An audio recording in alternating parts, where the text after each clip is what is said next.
उसने व्यवहार क्या किया है कि एक संत की अस्थियों से निर्मित धनुष, जिसने संसार के प्रति अपने जीवन का उत्सर्जन कर दिया, जो संसार के लिए जीता रहा और संसार के लिए ही अपने प्राणों की आहुति दे दी। और ऐसे परोपकारी संत की अस्थियों से निर्मित यह धनुष, जिसमें महात्मा दधीच के प्राण स्थित थे, और उस धनुष को तोड़ करके भूमि पर फेंक दिया गया।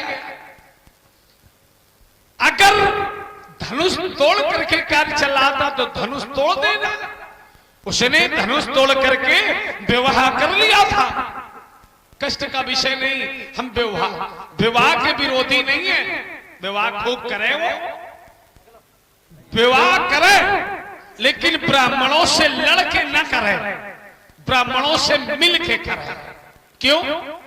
क्योंकि अगर ब्राह्मणों से मिलके करेगा, अच्छा अगर ब्राह्मणों से लड़ाई करेगा तो बेचारी ये करो, विवाह में विवाह करवाएगा कौन?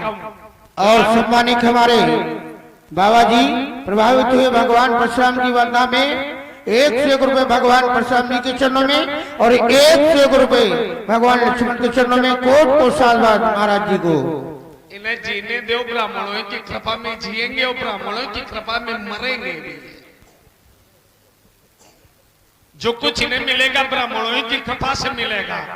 अभी इन्होंने बड़ी बातें बताई कि सब ब्राह्मणों की कृपा से। अब बेटा तुम्हारी अगर तुम्हारे ऊपर भरसा चटकेगा तो ब्राह्मणों की कृपा से, ब्राह्मणों का चटकेगा, दूसरा चटका भी नहीं पाएगा। चलिए हमारा ध्यान इसकी वार्ता की ओर पहुंचा तो हमने देखा कि अगर धनुष तोड़ा गया है और धनुष तोड़ करके उसने व्यवहार क्या किया है? भाई धनुष तोड़ गया था, धनुष तोड़ करके उन्हें कुशासन दे देना चाहिए। क्या मरने वाले व्यक्ति को इसे फेंक दिया जाता है? मरने वाले व्यक्ति को कुशासन दिया जाता है। संसार में 3 आसन मिलते हैं। एक मिलता है आसन, और दूसरा जब विवाह होता है तो मिलता है वरासन, और तीसरा अंतिम यात्रा जब होने का समय होता है तो मिलता है।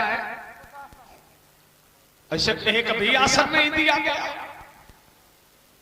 इसे कभी आसन नहीं दिया गया, कुशासन दे दिया जाता तो फिर हमारा कोई विरोध नहीं होता।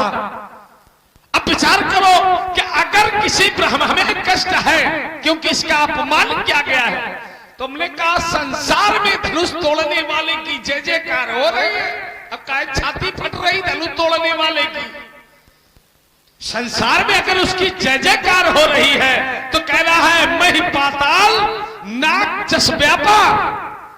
हम कहते हैं मही पर उसकी जय जयकार नहीं हो रही है, मही पर पृथ्वी पर ही उसकी जय जयकार नहीं हो रही है।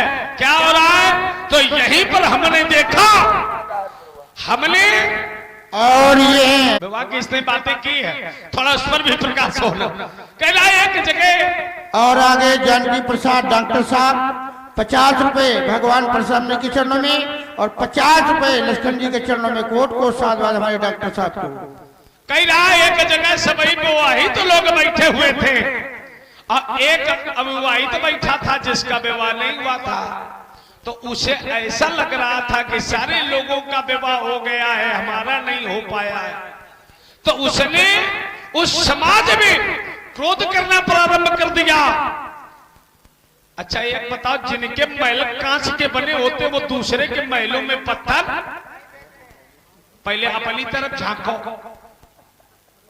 भाई, हमारी तरफ उंगली उठाने के पहले अपनी तरफ झांको। तुम्हारे कितने हो चुके हैं? अगर परशुराम का विवाह नहीं हुआ है तो बबुआ हुआ तुम्हारा भी नहीं है, और तुम केवल चक्कर लगा रहे हो विवाह के चक्कर में। लेकिन जब तक परशुराम नहीं चाहेंगे तब तक चाई माई होने वाली। हाँ जीवाना चक्र चाहिए तुम्हें भी खा जाएंगे जीवा। अब विचार क्या करो कि विवाह के लिए तो दौड़े तो घूम रहे हो, लेकिन जब तक परशुराम है तब तक तुम्हारी चाय माई होने वाली। और कैसे होगी? कहते एक ने चाय मांग की है तो उसके प्राणों को पड़ी, और दूसरा अगर सोचेगा भी कि मैं ऐसा कर दे तब भी बाइबस ना करेगा। अब तुम क्या सोच रहे हो कि बहुत सुंदर लग रहे हैं, तो तुम्हें कोई फूटी आंखों नहीं देखना चाहता है। यहाँ का धनुष तोड़ने वाले ने जो मोहिनी मंत्र फेंका है बबुआ, यहां के लोग उसे चाहते नहीं हैं,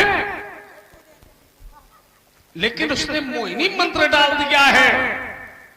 इस मिथिला की समाज पर, मिथिला के लोगों पर जिन यह रूप मोहिनी डारी, तो किन्हें सबस नगर नर नारी उसने मोहिनी मंत्र चला करके अगर यहाँ के नर नारियों को अपने बस में कर लिया है तो सुंदर नहीं है वो है का बाजीगर समझो। इंद्रजाल को कहीं न बीरा और काटी निज कर सकल। इंद्रजाल वालों को देखा होगा, और जो खेल करने आते हैं तो वो ऐसा लगता है पूरा शरीर काटे डाल रहे हैं, लेकिन शरीर काटे नहीं, काटता नहीं है। वो ऐसे बेटा जो मोहिनी मंत्र डाल रहे हो मिथिला में, तो जब तक परशुराम, और देखो चाहे जितने मंत्र हो, और मंत्र किसके अधीन है? ब्राह्मणों के। देवाधीनम जगत सर्वम मंत्राधीनम च देवता। अब विचार क्या करो कि बबुआ ये सब ब्राह्मण, जब तक ब्राह्मण नहीं जाए तब तक चोई मोई नहीं हुई है। एक बात तुमने और कही है, उसका भी उत्तर कर दे। कह रहा है हंस हमारे जाना सुनो देव सब धनुष समाना। कह रहा है हमारे जाना क्या कि सब देव सब धनुष समाना। क्या सब धनुष समान होते?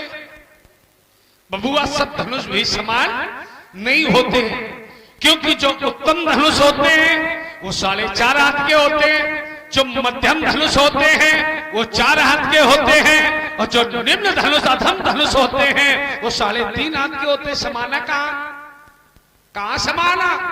और अगर तुम ऐसा जान रहे हो कि हमारे जाना, और अगर तुम ऐसा जान रहे हो तो तुम्हारे गुरु ये दोष है, अगर तो तुम्हारे गुरु ग्रह का है, तुम्हारा दोष नहीं है। जाकर के गुरु जी से पूछो कि उत्तम धनुष कैसे होते हैं, मध्यम धनुष कैसे होते हैं, और अधम धनुष कैसे होते हैं। ज्यादा 3-5 हमसे चलने वाली नहीं, चलिए हम अपनी बाड़ी कोई यहीं रोक रहे हैं।